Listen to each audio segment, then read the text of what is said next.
Welcome to Broadcom Mainframe Topology installation with SMPE JCL method video.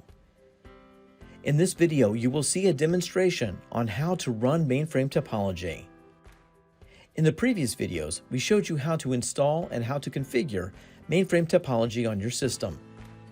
First of all, we navigate to the inst JCL member. This member was created during the installation. We submit the TPLSE run job. This is the job that runs the extractor aggregator and creates the database. To verify that the database has been created, we navigate to the USS deployment folder and we check that the database file is present.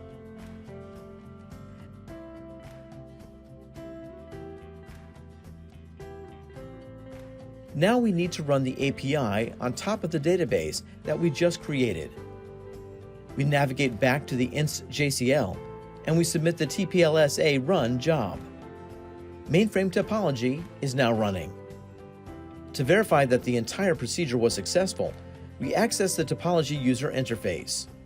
We open a browser and we navigate to the HTTPS URL composed by the topology hostname, the topology port number, /topology. Since we did not set up the security, we can log in using user as credentials. The UI shows the hierarchical view. We can navigate through the topology elements of our system. We expand the sysplex and the ZOS, and we can observe the various components. We verify that we can access the UI. We can start using mainframe topology.